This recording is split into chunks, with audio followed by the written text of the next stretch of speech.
From bureaucracy's basement to your ears, this is the weekly meeting of the Queen City Improvement Bureau. Each week, the dedicated staff of the Bureau meet to file reports, make recommendations, and survive on water that drips from the boiler pipes into our open mouths as we sleep on a bed of dot matrix printer paper. One day, maybe we'll escape from the subterranean hell that is this basement, but until that day comes, the city is not going to improve itself. So, here we stay. Improving things. This meeting is now in session.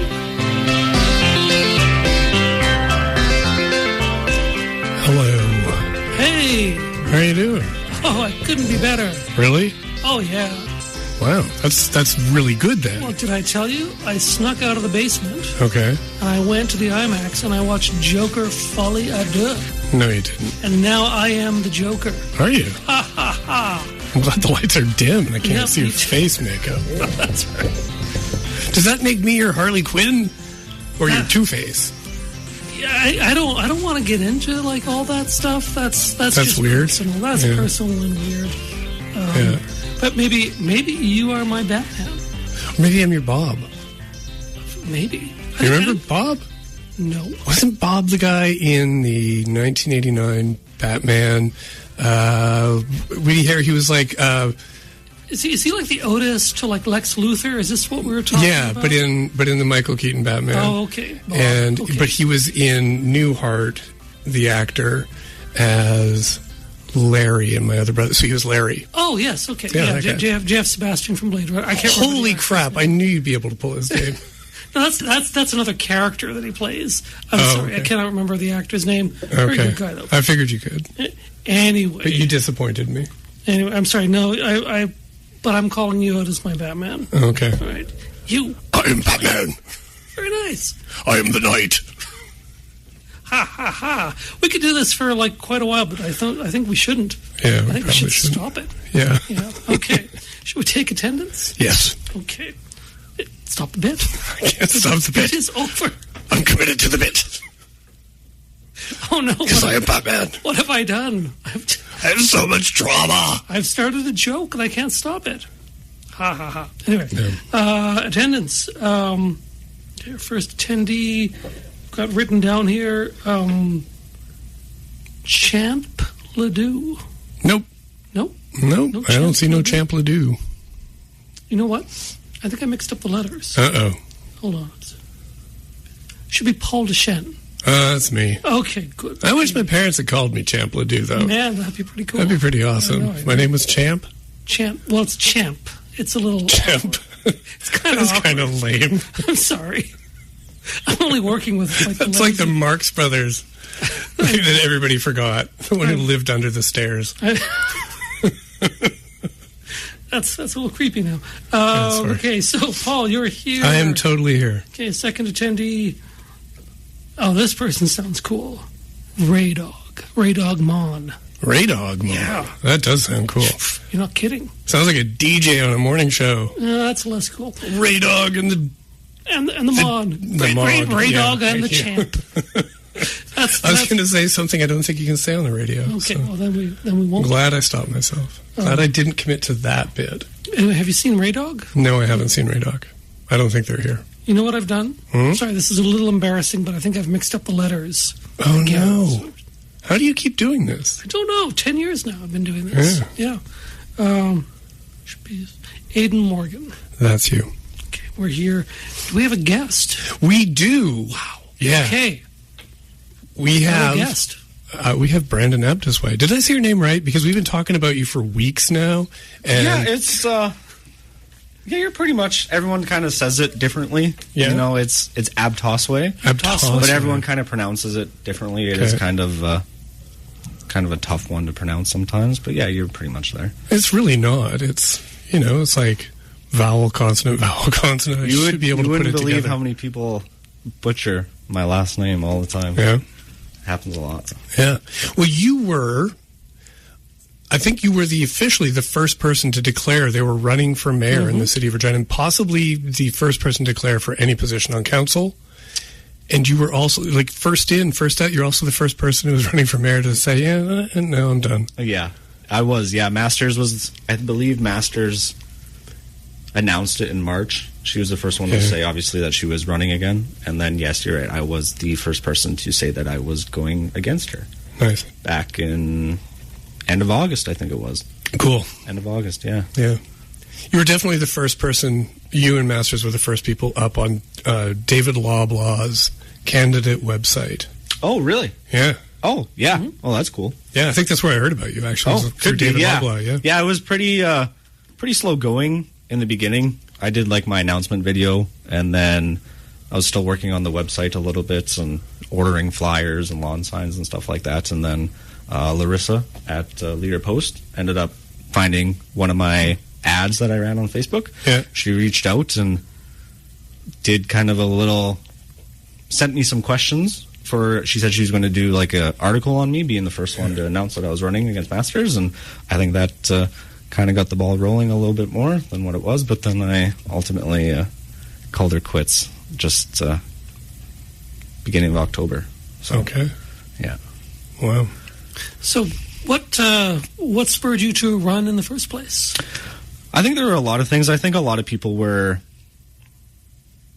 kind of upset and were looking for change. And I started watching council meetings pretty religiously starting like January 1st. Oh, wow. Yeah. So nice.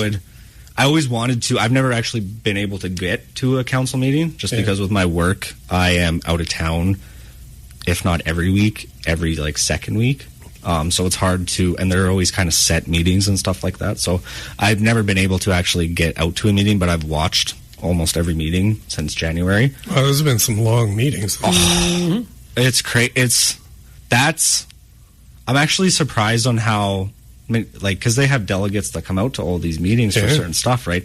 And I can't believe, like, people have to take an entire day off just to sit around, and then they get their 5 minutes of fame, or it just gets tabled, and then they don't even get there, and then that's a whole day. Like, it's just crazy how long some of those meetings were. Yeah.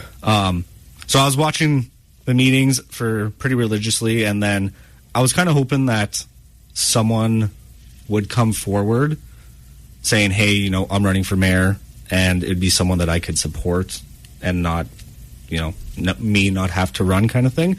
But I guess being kind of new to politics, and especially in Regina and stuff, I'm not sure if, you know, a lot of people come out super early or if they kind of wait until, because obviously now we have 11 candidates running, and that happened at the end of the nomination period. So I don't know if it's typical fashion, does people come out like super early, like a couple months before nomination period or not. So I didn't see anyone. You know, Master said that she was running in March, and then it was like April, and then June and July, and then there was still no one running. And I figured, okay, if no one's going to run, then I'm going to give it a shot and see what I can do. And I think a lot of people, like I said, were looking for change, and I think the topics or my top priorities and stuff that I had listed on my website were a lot of key factors that people were, you know, actually interested in and were looking for change for. And I was hoping to be that change. And yeah. What were those things? Like, what were the sort of key issues that you were hearing? So when I was doing door knocking for the past couple months, the number one thing would have been like the capital projects. Right. So like the Lawson Center, up to $260 million. A lot of people weren't happy with that, where that price tag has gone to now. And I can only assume that it's going to probably go up from there, just because they haven't even gone, shovels aren't even in the ground yet. So it's 260 right now, and I would assume that it's probably going to go up from there. So that was a big one. And then affordability was another big one, you know, tax increases, because obviously, you know, if they're spending that just on the loss and $260 million, I'm assuming that's going to mean a mill rate increase, and taxes, I'm assuming, will go up. Property taxes will most likely go up. Yep. So that was another affordability, and then our infrastructure was another big one that I was running on. Just the roads crumbling and water and sewer. And I actually had an opportunity to talk to Julian Branch. Okay. Yeah. Oh, yeah. He's a big advocate for the asbestos cement water pipes. Yeah, we've had him on the show. Oh, really? Yeah. That's awesome. Yeah, I never actually, before he reached out to me, I didn't even realize that there was 500 to 600 kilometers worth of asbestos cement water pipes in the city. And as soon as I heard that, that was one of the things that went on the website, because to me that's a pretty big priority that I think the city is. I think their plan is 50 years or something like that. They want to address the asbestos water pipes, and I think the lead ones are 10 or 15 years that they want to get them all, replaced and whatnot. So to me, I think asbestos cement is just as big a deal as the lead. So that one was also. No, Paul has opinions on this one. No. Yeah. Oh, lead is a really big freaking problem. It's a much bigger problem, and they should be moving a lot faster. So I totally agree with that. Yeah, I think, but I think that asbestos should be up there with the lead as well. Yeah, like I think 50. There's a lot of lead down here in the sub-basement, and so we're like living proof of the problem that lead is. This is what happens, when there's like lead in your food, and you just never get out of the sub-basement. Yeah.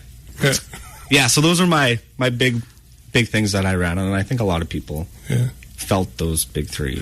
Mm-hmm. You forgive me if I'm mischaracterizing this, but it sounds like those are kind of the things that you came across while you were like running. What was there like a thing, like a catalyzing event or issue that made you go, dang, I want to try this? I think it probably would have been the Lawson. Really? Yeah. Okay. Yeah, because to me, I mean, I'm not against having a really, $260 million, aquatic facility. I think it would be great for the city, and I think it would be huge for the city. It's just that my problem was our infrastructure, the roads and everything seemed to be literally crumbling. But we would want to build, a $260 million, aquatic facility, right? So to me, that was kind of the point where it's like, okay, I think we really need to set different priorities of what we actually need and really focus on them. And that was, I would say, definitely that turning point. It's like, okay, because to me, I've been pretty vocal about it. I'm against them spending the $260 million on the aquatic center. I think that we could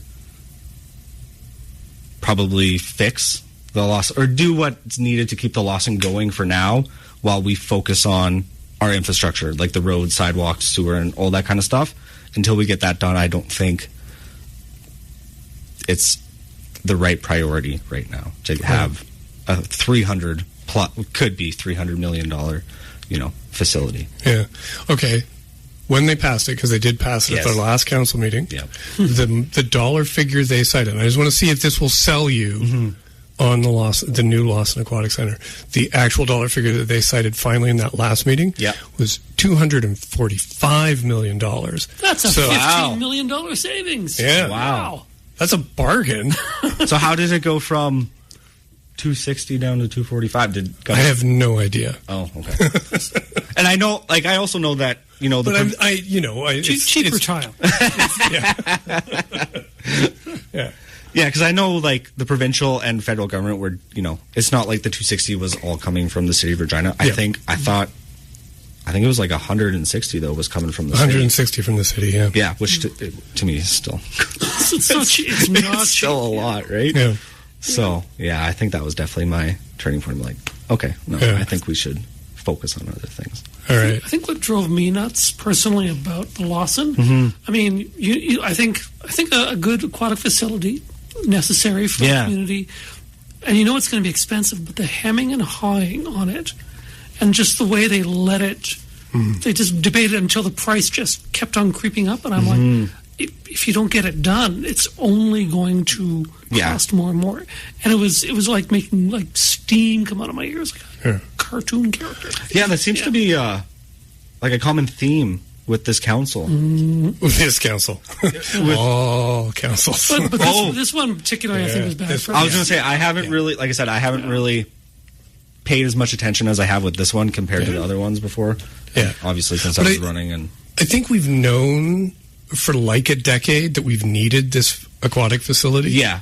And, you know, I mean, the price tag, the $245, like it went up $40 million over 3 years, right? Like just on that's just construction and inflation. And so you think about like, okay, let's say when we identified the problem 10 years ago, if we had like pulled the trigger within 2 years back in 2017, how much cheaper would this pool have been? Yeah, or even if you said, like, if we knew, my other big thing with that was, because they just finished, I guess not just, but the Wascana pool, $20 million pool, right?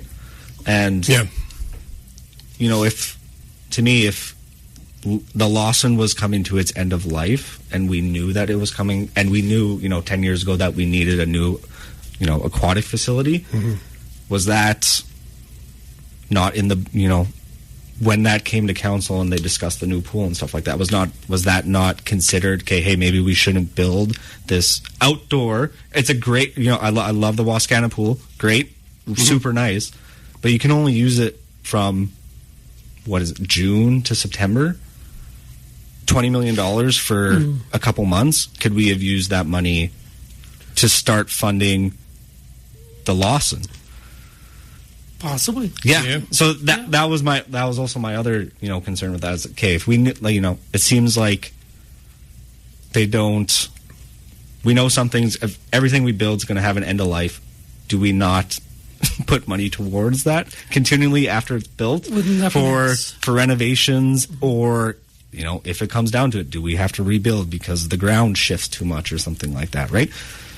That would be ideal. I mean, I don't imagine, I'm sure everybody says, yeah, we should put money aside. Yeah. And then something comes up. And then I mean, I'm sure that's how it goes, but I know what you mean, though. Yeah, it would be nice, right? Or, like I said, 2017, when they knew that, you know, if they pulled the trigger, okay, in 2017, let's start putting money towards it, so, you know, in 5 years or whatever, we have some money to get it going, and then we could go from there and see how much, you know, the provincial government will give or the federal government will give for it, right? Yeah.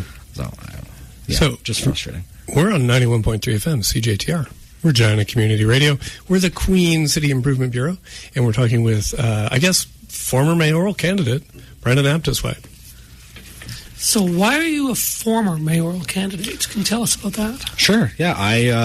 I decided to not go forward with my nomination papers, and I officially pulled out beginning of October.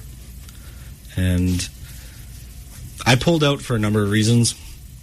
I quickly found out the time requirement needed for something, just running a campaign in general, is significant. And I think I might have went into it kind of, you know, super high hopes of, you know, oh yeah, I could work a full-time job and campaign at the same time. Yeah, I could do it on weekends and, you know, when I'm at home during the evening and stuff like that. And I quickly found out that it's much more time requirement than what I thought. So that was a big thing. And working out of town doesn't help. It's also hard when I'm, you know, I've been pretty lucky to be out of town every second week, like a week in Regina and a week out during those couple months when I announced. So that did help, but those weeks that I was out of town working, I didn't have, it was mostly, it was myself and my girlfriend that were the ones running the campaign.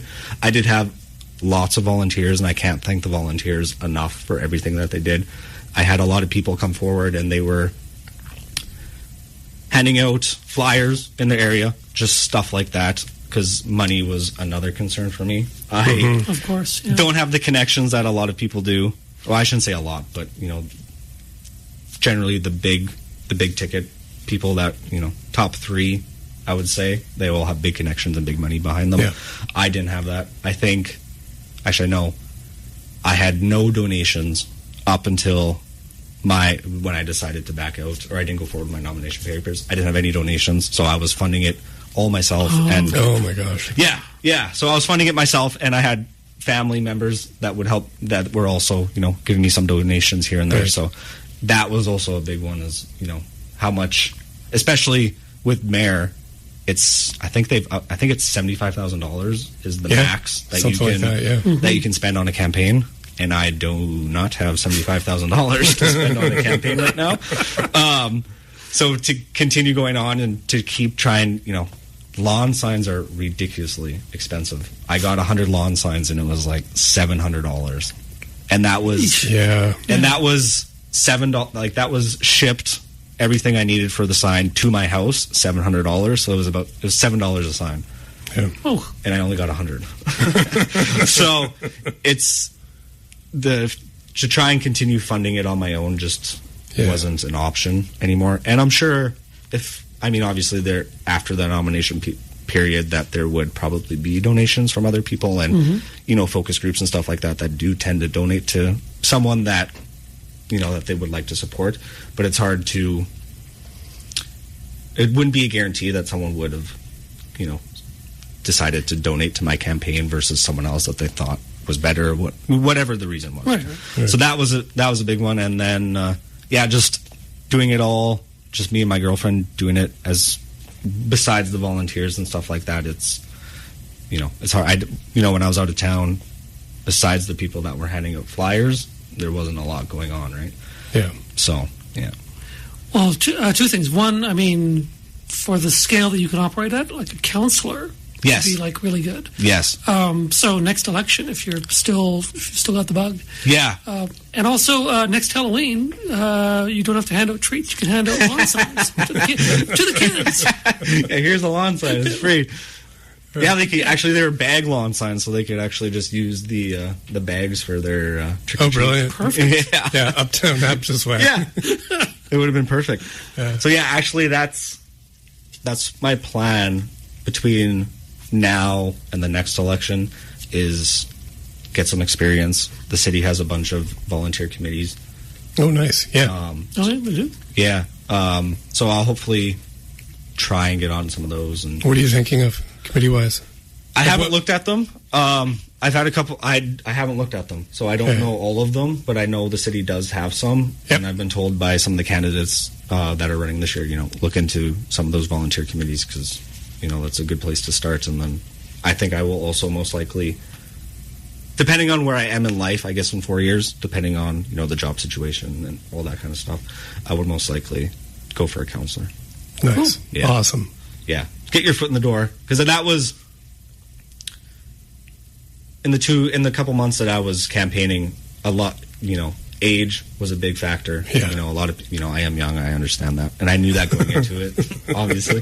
That age and just the no experience thing was I would say, two biggest, not that it was going to kill me, but probably two biggest factors that people were, I would say, concerned about. And some people actually were super excited that someone my age, 27 years old, was even remotely, you know, following city politics and even wanting to go for something, you know, that big.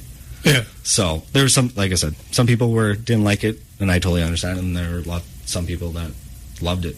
So had its pros and cons. But you're maybe too young to run for mayor. Yeah. But certainly not too young to like be super obsessed with cars, which is what I want to talk to you about. Yeah, let's do it. Because when we first saw your name, I just punched in your name, found your Instagram, and it's like the silver grid. Yeah. It was like this weird modernist nightmare. It was really cool. And then you made your Instagram private. So I was like, so how many cars do you own, and what are they? It's just is it just one? It's just the one. It's just the one. Just the one. This is how much we know about cars, that like you just have to like turn the angle slightly. Yeah. It's like a totally new car. I was hoping that you actually had two or maybe even three similar cars. I have one car and then I have the truck. Okay. So I have two vehicles. Oh, okay. But the car is the one that gets Instagrams. That's what that Instagram page is basically dedicated for. Is for my car. There was even somewhere you had like Christmas lights on. Yeah, actually, that was really cool. Last year, that was the last year because we had no snow during Christmas. I'm 27, and I believe that is the first time in my life that I have never had snow at Christmas. Yeah. Oh, wow. Yeah. Okay. Yeah. So I don't know if that's happened prior. I mean, not often. I was gonna say probably not often, but I'm sure it's maybe happened once in a blue moon. But yeah, that was the first time for me that, like I said, we had no snow at Christmas, and that's something I've wanted to do for a long time. It's a big thing in like the States because they don't get any snow.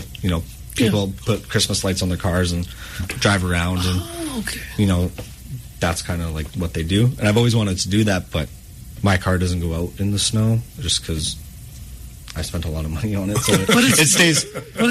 What's the make and model? It is a 2006 Chevrolet Monte Carlo SS. Okay. Does that mean something? Is that a good car? I know nothing about cars. It's not a popular car. It's just that was my car. That was my first car. Oh, cool. That's what I got my license in. That's what I practiced to get my license in. So I've had that thing since 2012. Wow. So that's been my baby since 2012. Oh, cool. So yeah, that was the first Christmas that I've been able to drive the car. Well, not drive it, but do something like that and put the lights on. And it's actually pretty cool when I was just driving through the city, the amount of people that would take out their cell phone and just record it because it's not something you see every day, right? Yeah. Is it true? Cool. Yeah, so that was really cool. Well, and I'm going to mention Halloween again because you can do some Halloween decorations now. Yeah. For the vehicle. I don't think we're going to get snow for this Halloween the way things are going right now. Yeah, it doesn't look very promising for snow, which I'm totally okay with no snow for Halloween. Oh, me too. I could go. If it doesn't snow till December again, I would be totally fine with it. Yep. See, if you were mayor, maybe you could do something about that. Yeah. Yeah, we'll just sprinkle some dust and whatnot on the roads, and we got snow. Yeah. Awesome. All right. Well, on that note, can you stick around for the second half? Sure. Yeah. Awesome. Yeah. We're going to be just talking about other city stuff. And sure. I crossed off 7 to 8 for you guys, so awesome. Let's do it. Brilliant. Cool. Okay. Well, then we're going to go to Innovative Revenue Tools, and I will turn them on right now.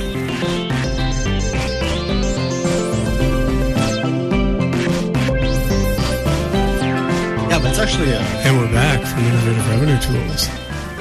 Hey, Brandon. Hello. How are you doing? I'm doing good. Brandon, the man who hates water. What? And aquatics. Oh, right, yes. I was trying to give him a hard time about his pool stance. You're saying that Brandon's hydrophobic? Yes. Okay, does that mean he might be rabid? Might have rabies? Yeah. So you might just check in the hospital after the I'll show. go straight from here. Yeah. All right. So we're going to talk about, there was a big announcement yesterday. Yeah, Wednesday at 10. So you guys noticed that there's like a gigantic, empty L-shaped lot downtown right off the plaza? I have no idea what you're talking about. Yeah, well, okay. Well, there's this giant L-shaped lot downtown. It used to house the Gordon Block, which is where the Novia used to be. And then on the north side, it was the Burns Hanley building. Did you ever have the fish and chips at the Novia? Just completely off topic here. Never once. I usually had the burgers. Okay, well, they had it for a while, and then I'd go in for years, literally years, going, do you have the fish and chips? They're like, oh, we're all out of fish. But it was so good. When they had it, it was like the best fish and chips. All right, so that's completely irrelevant to anything. Those buildings are gone. They're gone. Yeah, so the Burns Hanley building, Harvard tore that down a few years ago during COVID.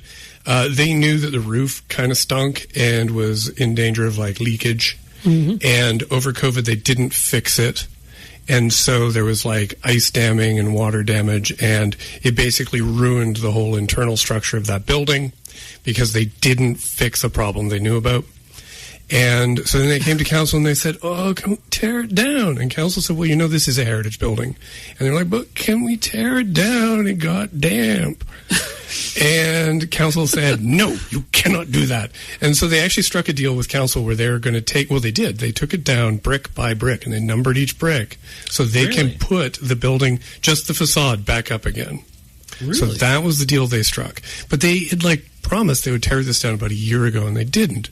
But then, lo and behold, around the corner, the other building they own, the Gordon Block, that burned to the ground. What? Yeah, that was just like a year and something ago. I do recall that. Yeah. Okay. I never know when you just miss something or you're just having me on.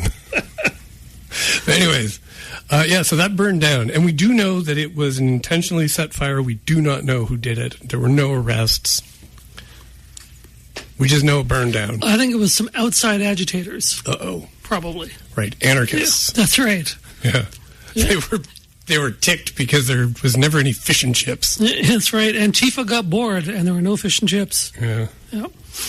So anyways, that burned to the ground, and so they had to take it. They took down the Gordon Block, and at the same time that they were doing that, they were able to take down the Burns Hanley building, and so now we have this big L-shaped space with the Western something or other building in between on the corner there that is not owned by Harvard, and so that has not been torn down, although apparently it got a lot of water damage from the fighting of the fire in the Gordon Block, in their basement. All that water went into their basement. But anyways, so that's been sitting empty for a while, and just recently it was announced that the Regina Downtown Business Improvement District has a plan for a temporary, they're saying, activation of that L-shaped lot. And this L-shaped lot is going to be called SKUARE. I hate that so much. I like everything about this except for SKUARE. Yes, and it's spelled SKUARE. That is the worst thing that was ever invented. Okay. By human. Let me try and sell it to you. Okay. It's a portmanteau. I get to use the word portmanteau, which I had to look up. Pretty good. Oh, wow. Of sk and where. Okay. The sk isn't Sask, is it? I bet you it is. I've not asked, and it doesn't mention it in the. But it's got to be, right? Yeah, it has to be. The only other thing I could think of was the SKU for for the product code stuff. That makes no sense. That makes no sense. No. But the aware thing, I get that. Right. Okay, so it will be, what do we got here? So there's going to be, on this site, it's going to be like an activation with retail, food. Squeetail. Oh, my God. Squood. Squormances. And it's going to be put together with a bunch of shipping containers, because that's the thing, right? Everybody loves shipping containers. Anytime there's a problem, they're all like, oh, if only we could get like a sea can to put homeless people in. Yeah. Or a sea can to put our problems in. All our problems, just shove them in a shipping container and forget about them forever. Exactly. So what we're going to have like a shipping container for a bar service. So there's going to be a bar and a shipping container. There's going to be two that are set up for, one set up for retail use, one for like a little office. There's going to be a bathroom stalls and a janitorial system in a sea can. Two shipping containers for storage. More storage and seating for 250 people, and a space for like activations like, oh my God, mini golf, ping pong tables, and cornhole. Wow. Can we stop putting cornhole on things? And just because I don't want to read the word anymore. Sorry, they know you don't like it, Paul. Right, I guess. I really hate the word cornhole. Scornhole? And I'm not even sure we're allowed to say it according to the CRTC. And then space for 2 food trucks. And this project will cost between $600,000 and $750,000. The money is going to be coming from a downtown vibrancy grant, and additional funding will be coming from Harvard Developments, and the Downtown Business Improvement District will be operational funding and working kind. Wow! So that's the project. That's SKUARE in a nutshell. Now it's already been announced. Yes. But could Bob Hawkins stand up and try and cancel it for no reason other than boredom? I don't know, man. I think Bob Hawkins has completely. He is now like the downtown man because he wants anything to catalyze the downtown. Yes, he is down for it. Yes. So yeah, I think he'd be backing this because this is just like one step closer to his dream of the Bob Hawkins downtown hockey arena. The Hawk Arena next to the square. All plain squawky. Yeah. So, I'm sorry, I keep on doing that. I got to stop. Brandon, what do you think of the square? Where do you stand on the square? I think it sounds good. That sounds awesome. It says temporary? Yeah. So it won't. So their plan is obviously to build something there once something comes up? Or? I think, Harvard still owns Harvard is still promised to build on it. So, but it might not be for 10 years. Gotcha. Yeah. Gotcha. No, I think that sounds awesome. Yeah. Yeah, I think that hopefully we'll get people to go downtown. Yeah. Or just one of the, another reason to maybe go downtown. That sounds awesome. Yeah. Does it say when they plan to start? Excellent question. They do. The project's going to be starting like this winter if they get the approval to go ahead. And they're hoping to have the construction will be taking place between now and July of 2025. So it'll be launching at the end of 2025 or in August. So next summer, basically, you can expect to you'll see some SKUARE. Yeah. And then the SKUARE will launch. Yeah. Towards the end of summer. Yeah. Yeah. No, I think what they've been doing downtown recently with the the activations and stuff like that, like they painted the back alley in one of the back alleys downtown. Yeah. And like some of the murals and stuff like that. I think they're doing a good job with downtown, or doing what they can anyways to try and make it more lively and get people down there. I think they're doing a good job. Yeah. So I'm all for that. That's awesome. Right on. Yeah. Yeah. Yeah. I'm all for this as well. I mean, I live very close to the downtown area. Okay. So just 2 blocks from Vic Park. Yeah. So things that actually make the downtown, like that bring families and people in, especially after hours, just it makes my whole neighborhood better. Yeah. So I'm all for it. I think I heard that it's going to be open till they plan on keeping it open till like 10 or something like that.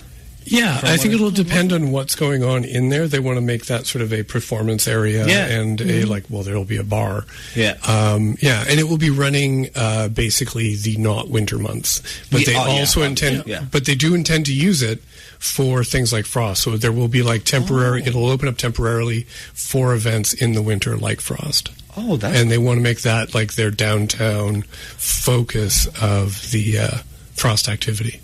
Oh, that's awesome. That would be... Yeah, that's awesome. I'm all for that. Yeah. I really like it. One thing that Judith Verisuk, the head of the Downtown BID, has pointed out is that this is like a solution to unused downtown land that a lot of cities around the world have been doing, is like bringing in sea counts and creating these these spaces until, economic forces or whatever fill in these spots, because otherwise you end up with these like decade-long vacant lots, right? So, and apparently they're like fantastic. I haven't actually seen one of these anywhere, but I've seen pictures and I've heard stories that they're a lot of fun. So, fingers crossed that this is going to like happen in time. They get the funding for it. And, yeah. I do have a couple things that I wanted to talk about, though, more critically. This land is owned by Harvard Developments, and they have been wanting to tear down the Gordon Block since at least 2011, when they brought forward a request to tear down the Gordon Block and turn it into a parking lot. And they've been kind of eager to tear down the Gordon Block for a very long time, so it's all very convenient that these two things came down. And I'm not conspiracy mongering with that. I'm just saying that, lucky them, they got their wish. But I wanted to play a little 3-minute audio here. This is from May 18th, 2022. And this was when they were making the request. I think it was their first request to tear down the Burns Hanley building. And so this was right after COVID, when they had recognized the problems with the building, that it had to come down. So I'm going to play that for us right now. He mentioned 3 years as a possibility when all of this will get going. That's the earliest date I've heard. I've heard estimates of 5 years, and I think I read 10 years. Is Harvard really committing to develop within 3 years on this footprint? Through the chair, we're not committing to develop in 2 years or 3 years or 4 years. we're committing to develop in response to a market opportunity and demand, and we have shown time and time again that that commitment is one that we have executed on. Could it be as long as 10 years? Through the chair, I can't answer that question today. Through the chair, I believe that the market opportunity is imminent. Imminent, through the chair. Imminent? What's imminent mean? Through the chair, it does take a year to develop proper architectural drawings if you are pursuing something, and then each of our large-scale constructions do take a minimum of 24 months. And is it possible, what you know about market conditions today, changing economy, still coming out of COVID, the amount of vacant space in downtown Regina, that Harvard might be building in 20 months on this footprint? Through the chair, as I indicated, preparation time is 12 months at a minimum. And through the chair, it's very possible that within 12 months there may be some initiatives that are occurring in the city that would create opportunities, not necessarily office opportunities. We have a lot of office, but other opportunities that that complement other initiatives, and we feel confident that there are a number of things that are occurring in our economy, including all the ag tech initiatives and the rising prices of commodities at this point in time, which Saskatchewan is very rich in. All of those things spur an opportunity for business to want to be here and invest here, and that creates opportunity. And we feel that that is relatively imminent. All right. That was, we're on 91.3 FM, CJTR. We're the Regina Community, no, we're not. We're the Queen City Improvement Bureau. That was Roseanne Hill Blaisdell from Harvard. Through the chair. And quizzing her was Councillor Bob Hawkins, we were just talking about. So she was talking about initiatives that were imminent. Imminent initiatives? Imminent, yeah. In the downtown that would change the situation to make it possible that there in the spring of 2022 we could see development on that site within a year, 2 years. Well, they're going to take advantage of opportunities, whatever those opportunities might be. I couldn't tell whether or not she had something in mind that she wasn't willing to talk about, or whether she had nothing. I was honestly could not say which of the two it was. I'm convinced that she knew, because what was going, and I don't know this, I've not asked her, but going on in the background of this, the arena subcommittee was meeting, and they were about to bring out their report where they were going to recommend putting a hockey arena in the downtown. And Roseanne Hill Blaisdell, who you heard there in that clip, was on that subcommittee that was being run by Real. And so just a few months after this meeting, we got the Catalyst Committee. And the Catalyst Committee came out with his recommendation to put an arena downtown. Mm-hmm. So Roseanne Hill Blaisdell here is asking, can we tear down our building for imminent economic possibilities, knowing that there was a recommendation coming to council soon saying that we should put an arena downtown. And we also know, I'm fairly confident, that the location for that arena, the preferred location, was the corner to the north of the downtown library. So that would have been very close to this Burns Hanley Gordon block. So, Yeah, I think Harvard knew back in 2022 that there were options there. Okay. But then it didn't happen, and now they've like torn down they've let their building fall to ruin. They have no rent coming in for it. They're just paying property taxes. And so now they get to kick in a few bucks, and we'll get some sea cans and basically cover over this whole embarrassment for them. So, well, I like it better than an arena. I'm just going to say that. Yeah. No problems with the hockey arena. But downtown, I couldn't see it happening. Same. No. How about you, Brandon? Where did you fall on the Catalyst Committee stuff? You're talking like the new arena, the downtown arena, the pool, the new library, and just like the whole like throwing all of those recreation infrastructure projects into chaos for over a year, and then it was definitely a lot all at one time. Yeah, right. Yeah. I would have probably liked them to see, let's do one thing at a time, see where we're at for money and stuff like that. And then kind of go from there. Mm-hmm. Again, I've been pretty vocal on I'm not for the 245 million. I believe so. Yeah. That you said for the aquatic center. Yeah. Like I said, I think we should keep it going, focus on other things, and then all just this other stuff that's just been piling on top, just millions and millions of dollars. To me, it's just I don't know where they're expecting this money to come from. Is my biggest thing. Like, yes, they're going to borrow, they want to raise their debt limit or whatever to, what was the final, like $890? I lost track. Yeah. It's just, it's just insane, right? And the money has to come from somewhere. Yeah. And that's most likely going to be from taxpayers in the city. So I would say I'm definitely against doing it all at one time. I definitely think it's crazy to try and do that many projects all at one time. If they go ahead with it, one at a time, see where we're at. I can't see a downtown arena. The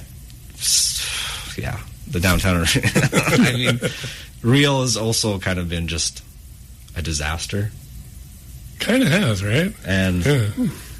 Just recently, they've asked for, what was it, $4 million more that they needed? Did they give them the $4 million? They did. Yeah. Wonderful. Well, it'd be nice to be real. You just show up and say, I'd like another few million. They're like, oh, all right. Yeah, it seems like we're always just kind of covering the cost for Real. It's some giant money sink. I've been thinking actually the Queen City Improvement Bureau needs to change their name to Real 2. Ooh. But it would be TOO. And then maybe we'd get some Too Furious? Yes. Maybe we get some of that sweet cash down here in the sub-basement. Ooh, nice. Just show up and say, hey. Yeah, we need $4 million more. Yeah. Our checking account is overdrawn. Give us money. Again? Yeah. Well, what can you do? Yeah. And they just give us a big bag with like a $$ sign on it. That'd be awesome. I hope that's how Real gets their money. Me too. Yeah. Just a bunch of guys in suits with bags of money just sort of drop it. I mean, we can only hope. But yeah, I think my feeling with the Catalyst Committee, now that we're sort of a couple of years out from that, I felt like I think maybe the reasoning was, we'll come out like with a big swing. We'll make a splash. We'll get a bunch of donors. Like we'll raise a lot of money, and it'll be this, and the enthusiasm will carry us through. And even if we can't get all of these through, at least we'll get one project. So I'm thinking maybe that was what they were like hoping to ride in on this bulldozer of enthusiasm. Yeah. Or a Zamboni of enthusiasm. I don't know. So, but it was not met with enthusiasm like they hoped. Yeah. All right. Well, that's where it seems to have landed. We don't get an arena downtown, but we are getting a pile of sea cans on an L that we're going to call a square. Well, so we're going to have a square. That's why maybe they legally couldn't spell it properly, because it's not a square. That's probably it. That's almost certainly not the case, but I like to say but it's shaped like an L, so it should be a SKUARE. I hate it all. So we're going to get a square that's attached to our plaza, that's attached to our pedestrian mall. We need more of these like outdoor city spaces. Like I don't know, like what are some other things like squares, plazas, malls, promenades? We need a promenade. We're missing a promenade. Nice. Yeah. A boardwalk? Yeah. Exactly. And we need to interlink all these things downtown. And then it'll all be interconnected, and it'll pull the downtown together. Like there should be a roller coaster. Okay. Yeah, well, of course. Yeah, and a racetrack. We've been pitching those for years, and they've gone nowhere. Yeah. All right. I think we're getting close to wrap up time, but I still had one more question for you, Brandon. Sure. You mentioned that you'd started watching council religiously in about January. Yeah. And then it was months later that you decided to run for mayor. And it was months more still before you decided you were going to back out. Why didn't you, in like March, go, there's no way I want to be running this gang of doofs? I can get it that there'd be people who don't watch council who are like, I want to be mayor. But you were watching council. Yeah, I know. You're like, ooh, can I spend 8 hours corralling? Actually, you know what's funny is I actually enjoyed watching the council meetings. Okay, me too, but go ahead. Which, I mean, it's hard because so many of them were 8 hours or, whatever it was, super long. So it's super hard. But I enjoyed watching them. And it's just nice to, a lot of people don't watch them and they don't really know what's going on until it makes like headlines, right? Or it goes in the news, okay, Aquatic Center, $208 million. But no one ever watches the discussion about it or anything like that. So I actually enjoyed learning about, just the process of, going through the delegates and tabling motion after motion and stuff like that. But I enjoyed it, and I never thought, how many people are going to stay, how many people are going to go and stuff like that. It was just, I saw that people wanted change. I wanted to be that change, hopefully. And I mean, it obviously didn't work out, but I wanted to at least give it a shot, see what it's all about. I have never done anything like this before. I've never ran a campaign or anything like that.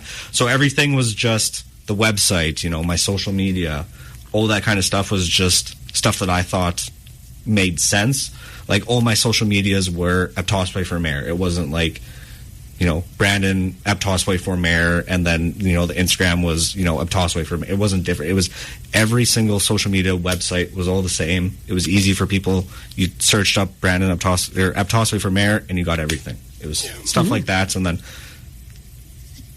just stuff that made sense. And, like I said, people I thought wanted change. I wanted to be that change, and I quickly found out what it actually entailed and how much time and, all the factors that it needed. And it wasn't something that I could continue on. And my biggest thing is, if I'm going to commit to something, I want to commit to it 110%.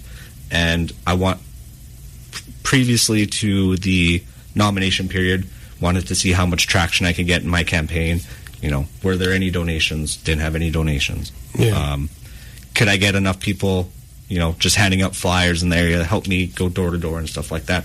Like I said, I'm super thankful to anyone that had a conversation with me, took a lawn sign, handed out flyers. Super thankful, and I feel really bad for letting those people down because they were super excited that someone like me was running, and I do feel bad, but it just wasn't in the cards to continue on when I just couldn't give it 110% that it truly needs to, especially win an election like that. I could have gone forward and just kind of wrote it out and stuff like that, but I don't think that would have been fair to, anyone who donated.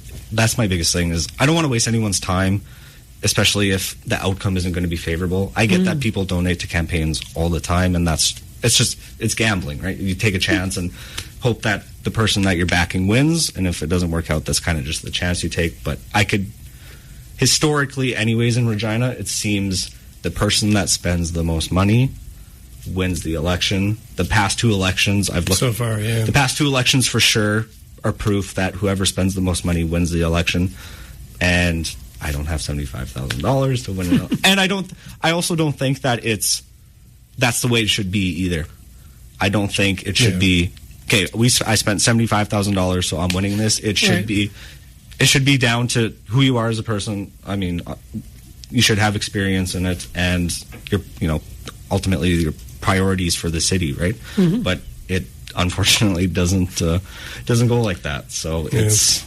So what are your predictions for the mayoral race this time? We gotta wrap her up. We gotta wrap it up. Yeah, okay. Sorry guys. Thanks for coming. Thanks for inviting me. Yeah. I appreciate it a lot. Yeah, and I was sad when you dropped out, because you can tell when a candidate is just phoning it in. Based on your social media presence, you'd really put a lot of thought into it. I did my best. With the little experience I have in running a campaign, I did what I thought was right, and I think that's why we were kind of like picked up on your campaign, because we were like, this guy actually seems legit. Yeah. I tried to be as legit as I can. No, wasn't trying to fake anything. I wasn't trying to, some people like to do anything for a vote, right? And me, I had my stances, and I'm not going one way to get to say, oh yeah, let's do the pool, and then the next second I'm saying, oh yeah, we're not doing the pool. It was, I'm pretty straightforward like that. So all right, so move to adjourn. I'd second that motion. All right. Motion passed. Meeting adjourned. You have been listening to the Queen City Improvement Bureau on 91.3 FM CJTR, Regina Community Radio. Tune into the community. We are broadcast live 7 to 8 p.m. on Thursday evenings. We broadcast Monday afternoons 3 to 4 p.m. Your hosts are Paul DeShannon and Aidan Morgan. Our guest tonight was Brandon Abtosway, former mayoral candidate. Music by Ryan Hill, a.k.a. Guidewire. So thanks again. Coming up next, we've got the Record Room, and then there's music all on through the evening. Find us on X, on Blue Sky, and our site, QueenCityIB.com. Not irritable bowel syndrome, people. For the last time, it's Improvement Bureau. Well, that's it. Keep on improving.